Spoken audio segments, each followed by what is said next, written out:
আজকে তোমাদের সাথে ব্রণ নিয়ে একটি টিপস দেব। যে আজকালকার দিনে বড় সমস্যা হচ্ছে মুখে ব্রণ উঠবেই, ছোট বড় সকলেরই মুখে একই সমস্যা। মুখের মধ্যে উঠবে, কোথাও যেতে হলে সেগুলো আগে উঠে, কোনো অকেশন এলে ব্রণ তো আগেই উঠবে, মেন সমস্যা। তো আমি যে টিপসটা দেব বা আমি এটা ইউজ করি, নিজেই ইউজ করি, তো তোমাদের সাথে আজকে শেয়ার করব। কারণ শেয়ার করছি এই কারণে, আজকে এটা আমি দেব, তাই ভাবলাম যে তোমাদের সাথে শেয়ার করে নিই। চলো তাহলে সেটাতে তৈরি করা যাক, সাথে থাকো তোমরা। প্রথমে কফি নিয়ে নেব।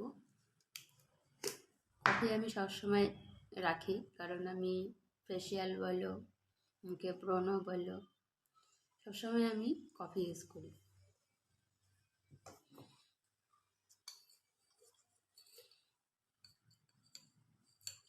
আমি একাই ইউজ করব, তাই অল্পই দিচ্ছি। সাদা কোলগেট দিয়ে দেব। এই কোলগেটের উপকারিতা তো সবাই জানো, এটা ব্রণ জন্য খুবই উপকারী, তাই আমি সবসময় সাদা কোলগেট ইউজ করি। এটাতে কোনো ঝামেলা থাকে না, বা যে লবণ যেটা থাকে সেটা লবণ থাকে না, এটা পিওর কোলগেট যেটা, আমি এটা সবসময় ইউজ করি।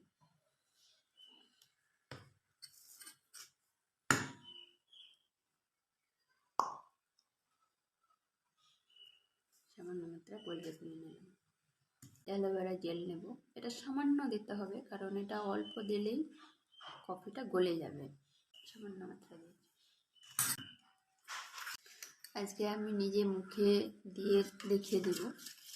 এটা মিশ্রণ হয়ে গেছে, আমি মুখটা ধুয়ে আসছি, কারণ মুখটা ধুয়েই লাগাতে হবে।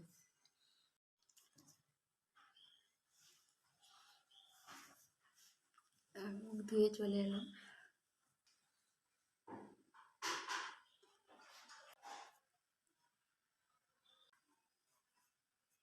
এটা 20 মিনিট রাখার পর এটাকে জল দিয়ে ধুয়ে ফেলবে।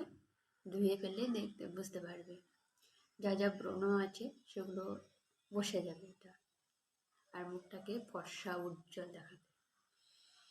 তাহলে 20 মিনিট পর দেখা হচ্ছে। খুব ধুয়ে আসলাম,